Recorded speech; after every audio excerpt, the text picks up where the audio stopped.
For decades, the fitness world has repeated a single rule so often that it feels unquestionable. You must eat before you train. Calories in, performance out. Miss a meal, lose strength. Skip food, sacrifice results. But here is the uncomfortable truth. This rule is not biological law. It is a cultural habit reinforced by marketing, routine, and fear of discomfort. And when examined through physiology rather than tradition, it begins to crack. The human body did not evolve around constant feeding. It evolved around uncertainty. Periods of abundance followed by periods of scarcity were not exceptions, they were the norm. Movement often came before food, not after it. And survival depended on the body's ability to function, think, and perform before eating, not only after. So the real question is not, can you exercise without eating? The real question is, what systems activate when you do? Before we go any further, it's important to be clear about one thing. This video is for educational and informational purposes only. It is not medical advice. Every body responds differently to fasting and exercise. If you have any medical conditions, a history of eating disorders, are pregnant, or are taking medications that affect blood sugar or metabolism, you should speak with a qualified healthcare professional before attempting fasted training. The goal here is understanding, not prescription. To understand fasted exercise, we must first challenge a fundamental misunderstanding about energy. Most people think energy is something you borrow from your last meal. In reality, energy is something your body manages continuously, whether food is present or not. Your body operates on stored fuel far more often than you realize. The meals you eat are not immediate gasoline. They are deposits into a metabolic account that your body draws from over time. When you wake up in the morning, you are already running on reserves. These reserves come primarily from two places. The first is glycogen, stored carbohydrate kept in your liver and muscles. It is fast-burning and easy to access, which is why the body prefers it. But it is limited. Glycogen is not designed to last indefinitely. It exists to bridge short gaps between meals, not to sustain life on its own. The second reserve is fat. Fat is not a passive storage problem. It is an active, regulated energy system. Even in lean individuals, fat represents an enormous supply of usable energy, enough to fuel the body for weeks. From a biological perspective, fat is not excess. It is insurance. Yet most modern lifestyles prevent this system from being fully utilized. Frequent eating keeps insulin elevated. Elevated insulin signals the body that stored energy is unnecessary. Over time, the ability to access fat becomes undertrained, not lost but dormant. Fasted exercise is one of the most direct ways to wake this system back up. When food intake pauses for several hours, insulin levels fall. As insulin drops, fat cells receive a different signal: release energy. This is not an emergency response. It is a normal metabolic transition. The body is not starving, it is switching fuel sources. Now add movement. Exercise increases energy demand. In a fed state, that demand is met primarily with glycogen. In a fasted state, the body is forced to adapt. It begins drawing more heavily from fat and producing ketones, molecules that serve as an alternative fuel for both muscle and brain. This shift is not instant, and it is not always comfortable at first. But discomfort does not equal damage. Often, it signals adaptation. One concept explains this process better than any trend or protocol. Metabolic flexibility. A flexible metabolism can move between glucose and fat efficiently. An inflexible one relies almost exclusively on glucose and struggles when it is unavailable. Modern eating patterns reduce the need for flexibility. Food is constant, snacking is normalized, hunger is avoided. As a result, many people experience fatigue, irritability, or weakness the moment food is delayed, not because the body lacks energy, but because it has forgotten how to access it. Fasted exercise reintroduces this forgotten skill. Research consistently shows that aerobic exercise performed in a fasted state increases fat oxidation compared to the same exercise performed after eating. This is not speculation, it is a repeated observation across metabolic studies. Low insulin unlocks fat availability, movement provides the demand. But the benefits do not stop at fat utilization. Hormonal responses shift as well. Growth hormone levels rise during fasting. Exercise independently increases growth hormone. Together, they create a hormonal environment that favors tissue preservation and fat mobilization rather than muscle breakdown. This matters because one of the most common fears surrounding fasted exercise is muscle loss. Physiologically, this fear is exaggerated. Muscle is metabolically expensive tissue. In a fasted state, the body prioritizes protecting it, not destroying it, especially when growth hormone is elevated. At the same time, insulin sensitivity improves. Muscles trained under low insulin conditions become more efficient at absorbing glucose later. This adaptation improves metabolic health beyond the workout itself, extending benefits into the hours and days that follow. Then there is cognition. Many people report clearer thinking, sharper focus, and improved mood during fasted training. This is not coincidence. Ketones provide stable energy to the brain. Fasting also increases neurotransmitters associated with alertness and attention. From an evolutionary perspective, this makes sense. Hunger historically required problem solving, not mental fog. None of this implies that fasted exercise is superior in every context. It is not a replacement for all training styles, nor is it appropriate for everyone, but dismissing it as dangerous or ineffective ignores both biology and evidence. The body is capable of more than we often allow it to demonstrate. As we continue, the goal is not to promote extremes but to clarify conditions. Which types of exercise align best with a fasted state?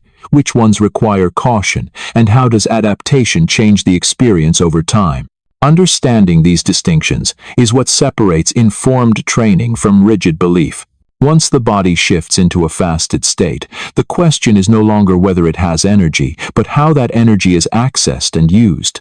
This is where exercise type becomes critical, because not all movement places the same demands on the body, and not all demands align equally well with fasting. The most compatible form of fasted training is low to moderate intensity aerobic exercise. This includes walking, light jogging, easy cycling, steady rowing, or any activity where breathing remains controlled and conversation is still possible. At these intensities, the body relies primarily on fat oxidation. Glycogen use remains minimal, which makes the fasted state metabolically efficient rather than limiting. From a physiological standpoint, this makes sense. Fat provides a steady, abundant fuel source for prolonged, lower-intensity movement. When insulin is low, fat is readily available. The muscles do not need rapid bursts of glucose. Instead, they settle into a sustainable rhythm that the body can maintain for extended periods without distress. This is why many people report that fasted walking or light cardio feels surprisingly easy once adaptation begins. The initial sessions may feel unusual, even uncomfortable, but as the body learns to access fat more efficiently, energy stabilizes rather than declines. Hunger becomes quieter, movement becomes smoother. For individuals new to fasted exercise, this is the ideal entry point. Starting here allows the metabolic system to adapt without excessive stress. It also minimizes risk, which is important. Fasting does not remove the need for gradual progression. If anything, it increases its importance. As intensity rises, the metabolic picture changes.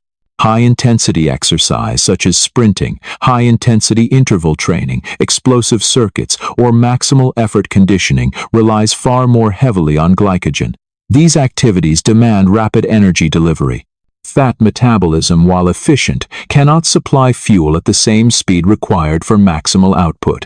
When performed in a fasted state, high-intensity exercise can feel significantly harder, especially for individuals who have not yet adapted. This does not mean it is inherently harmful. It means the fuel system being asked for energy is partially depleted. Research on low carbohydrate and ketogenic adaptation provides insight here. Studies show that after several weeks of metabolic adaptation, some individuals regain high-intensity performance even with reduced glycogen availability. The body becomes more efficient at conserving glycogen and supplementing energy needs through alternative pathways. However, adaptation takes time. Attempting intense fasted training too early often leads to excessive fatigue, poor performance, and negative perception. This is one of the most common reasons people conclude that fasted exercise doesn't work. They apply the wrong stimulus at the wrong stage. Resistance training occupies a middle ground. Weightlifting does use glycogen, particularly during heavy compound movements, but resistance training also triggers a strong hormonal response. Growth hormone and catecholamines increase, which helps protect muscle tissue during the session. This means that lifting weights in a fasted state is possible and commonly practiced. Many individuals report stable strength levels, especially once adapted. The key variable is not the workout itself, but what follows. Resistance training creates micro-damage in muscle fibers. This is a necessary signal for growth and repair. However, the repair process requires amino acids. If a person lifts weights while fasted and then continues fasting for an extended period afterward, the body lacks the raw materials needed for optimal recovery. For this reason, the most balanced approach is to pair fasted resistance training with timely protein intake afterward. This does not negate the benefits of fasting. It simply respects the biology of muscle repair. In practice, this often means training near the end of a fasting window and breaking the fast with a protein-rich meal. This strategy supports muscle preservation while still allowing the metabolic benefits of fasted training to occur. At this point, an important distinction must be made. Fasting is not a test of willpower. Exercise is not a punishment. The goal is adaptation, not deprivation. Listening to the body is not weakness. It is data collection. Certain warning signs should never be ignored during fasted exercise. Persistent dizziness, confusion, heart palpitations, nausea, or sudden weakness are signals to stop. These symptoms are not badges of discipline. They indicate that the body is under stress beyond its current capacity. Hydration and electrolytes also play a critical role. When insulin is low, the kidneys excrete more sodium and water. This is a normal physiological response, but it increases the risk of dehydration and electrolyte imbalance if intake is insufficient. Many of the symptoms people attribute to fasting intolerance are actually signs of low sodium or inadequate fluid intake. Fatigue, headaches, muscle cramps, and lightheadedness often improve rapidly with proper hydration and electrolyte support. Water alone may not be enough. A small amount of sodium, either from food, mineral water, or electrolytes, can make a significant difference. This is not about supplementation trends. It is basic physiology. Equally important is understanding who should not engage in fasted exercise. Individuals who are pregnant, breastfeeding, underweight, managing eating disorders, or dependent on insulin for blood sugar control should avoid fasted training unless supervised by a medical professional. For these populations, the risks outweigh the benefits. Even for healthy individuals, fasted exercise should not be introduced simultaneously with multiple other stressors. Starting a new training program, severe caloric restriction, and sleep deprivation at the same time creates cumulative strain. Adaptation requires stability. The body responds best to one change at a time. As adaptation occurs, many people notice that fasted training no longer feels dramatic. It becomes simply another way the body knows how to function. Hunger loses its urgency. Energy becomes predictable. This is not because the body is being pushed, but because it is being trained. In the next section, we will examine what happens after the fast ends, how refeeding affects performance, recovery, and hormonal balance, and why the hours following fasted exercise may be just as important as the workout itself. What happens after the fast ends is just as important as what happens during it. Yet this phase is often misunderstood or ignored entirely. Many people assume that once food returns, the process is over. In reality, the body enters a distinct metabolic transition, and how you navigate it determines whether the benefits of fasted training are reinforced or quietly undone. When you break a fast, insulin rises. This is not a problem. It is a signal. The body shifts from a state of energy release to a state of repair and replenishment. Nutrients are directed toward refilling glycogen, repairing tissue, and restoring balance. This transition is normal and necessary. What matters is timing, composition, and intensity. During the first 24 hours after a fast, the digestive system is re-engaging after a period of relative rest. Enzyme production ramps back up. Blood flow is redirected toward digestion. Hormonal priorities shift. Even if you feel eager to train hard again, this is not the optimal window for maximal intensity. Light movement is ideal during this phase. Walking, gentle cycling, mobility work, stretching, or yoga support circulation without competing aggressively for energy. These activities help the body reintegrate movement and digestion smoothly. They also reduce the likelihood of gastrointestinal discomfort or excessive fatigue. This is a common mistake, pushing intensity too soon because energy feels subjectively high. Elevated insulin sensitivity and adrenaline can create a temporary sense of readiness. But readiness is not the same as recovery. The body is still reallocating resources. The second phase occurs roughly between 24 and 72 hours after refeeding begins. During this time, glycogen stores in the liver and muscles are steadily replenished.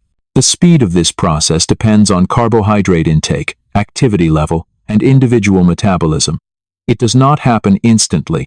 Here is where a key advantage appears. After fasting, insulin sensitivity is elevated. This means the body handles incoming carbohydrates more efficiently. Glucose is more readily absorbed into muscle rather than being diverted toward fat storage. For individuals who include carbohydrates in their diet, this window allows strategic refueling with reduced metabolic cost. Exercise during this phase can gradually increase in intensity. Moderate aerobic training and light to moderate resistance work are appropriate for many people. The goal is not to compensate for missed sessions, but to reintroduce demand progressively. Listening to feedback matters here. Performance should feel supported, not forced. If strength or endurance feels unstable, the solution is patience, not more volume. By the third phase, around 72 hours after refeeding, the metabolic environment has largely stabilized. Glycogen stores are mostly restored. Digestive function has normalized. Hormonal fluctuations have settled. At this point, most individuals can return to their usual training intensity. However, there is one final trap to avoid: overcorrection. Trying to make up for time spent fasting by training excessively hard undermines adaptation. The body does not reward punishment. It responds to consistency. Reintroducing full intensity over 1 or 2 sessions is sufficient. From there, normal progression can resume. Protein timing deserves special attention throughout this process. Fasting creates a hormonal environment favorable to repair. Growth hormone remains elevated for up to 24 or 48 hours after fasting ends. Insulin sensitivity is high. This combination creates a window where protein is used efficiently for tissue rebuilding. Prioritizing high-quality protein in the first meals after a fast supports muscle repair and preservation. This does not require complicated strategies. Whole food sources such as eggs, fish, meat, legumes, or dairy are sufficient. What matters is consistency and distribution. Spreading protein intake across meals allows the body to utilize amino acids effectively. Extremely large single doses are not necessary and may be counterproductive. The goal is steady availability, not overload.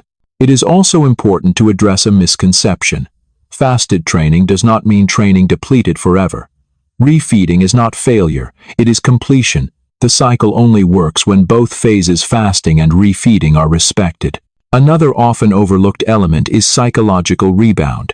After fasting, some individuals experience an urge to overeat, driven by fear of restriction rather than physiological need. This reaction is understandable but not inevitable.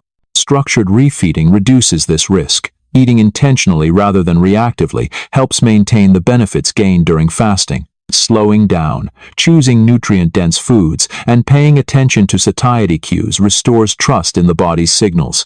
Finally, context matters. Fasted training is a tool, not an identity. It does not need to be performed every day. Many people benefit from using it selectively on lighter training days, during aerobic sessions, or when metabolic flexibility is a priority. The mistake is turning a method into a rule. Human physiology thrives on variation. Alternating between fed and fasted training exposes the body to different stimuli, strengthening its ability to adapt. This approach mirrors the conditions under which human metabolism evolved: periods of availability, followed by periods of reliance on reserves. As this series continues, the goal is not to prescribe a single correct way to train, but to expand understanding. When you understand the mechanisms, you gain choice. And choice, not rigidity, is what supports long-term health and performance. At this point, it becomes clear that many of the beliefs surrounding fasted exercise are not based on biology but on habit. The idea that the body must be constantly fed in order to function is a modern assumption, not a physiological requirement. This does not mean food is unimportant. It means timing and context matter more than rigid rules. One of the most persistent myths is that exercising without eating automatically leads to muscle loss. In reality, muscle breakdown is driven by prolonged energy deficiency, hormonal imbalance, and inadequate protein over time, not by short periods of fasting combined with movement. When growth hormone is elevated and insulin is low, the body prioritizes preserving functional tissue. Another common belief is that fasted training is only useful for fat loss. While increased fat oxidation is a well-documented outcome, the broader benefit is metabolic flexibility. A body that can switch efficiently between fuel sources is more resilient, more adaptable, and less dependent on constant intake. There is also the assumption that fasted exercise is inherently extreme, but fasting exists on a spectrum. An overnight fast of 12 to 14 hours is not radical. It is a normal physiological state for much of human history. The problem is not fasting. The problem is unfamiliarity. However, context remains essential. Fasted training is not appropriate for everyone. Individuals who are pregnant or breastfeeding have increased nutritional demands and should not restrict intake around exercise. Those with a history of eating disorders may find that fasting reinforces unhealthy patterns rather than supporting health. People managing type 1 diabetes or relying on insulin must be especially cautious, as blood glucose regulation becomes more complex in a fasted state. Underweight individuals or those recovering from illness may also lack the energy reserves required to safely experiment with fasted training. In these cases, the cost outweighs the benefit. Even for healthy individuals, fasted exercise should be introduced deliberately, not impulsively. Starting both a new fasting routine and a new training program simultaneously increases the risk of fatigue and discouragement. Adaptation is most successful when changes are made one at a time. It is also important to separate discipline from self-punishment. Fasting is not about ignoring signals. Hunger, fatigue, and discomfort provide information. Learning to interpret that information is more valuable than suppressing it. Sustainable integration is where most people either succeed or fail. Fasted training does not need to be performed daily. Many people benefit from using it strategically, perhaps 1 to 3 times per week, during lower intensity sessions, or on days focused on aerobic work. On other days, training in a fed state may be more appropriate, particularly for strength-focused or high-intensity efforts. This flexibility mirrors the way the human body evolved, alternating between availability and scarcity, exertion and recovery. The body thrives on variation. Consistency matters more than purity. A moderate approach practiced regularly will outperform an extreme approach abandoned after a few weeks. Finally, it is worth addressing motivation. Many people approach fasting and exercise with the goal of controlling weight, appetite, or outcomes. But physiology does not respond well to force. It responds to alignment. When training, feeding, and recovery are aligned with biological signals, the body adapts with less resistance. Energy stabilizes, cravings soften. Performance becomes predictable rather than volatile. This is not about doing more, it is about doing what fits. If there is one takeaway from this entire discussion, it is this: your body is not fragile. It is adaptive. It has systems designed to function both with food and without it. Understanding those systems gives you options, and options create autonomy. So, rather than asking whether you should always eat before exercising, a better question emerges. When does eating support performance, and when does stepping back allow the body to do what it already knows how to do? That answer will differ from person to person, but it begins with curiosity instead of fear. If this video helped clarify how your body works, consider sharing it with someone who still believes that skipping a meal automatically means losing strength. And if you want to continue exploring how metabolism, fasting, and movement interact, subscribe for future episodes. Until then, take care of your body. It has been adapting far longer than any fitness trend.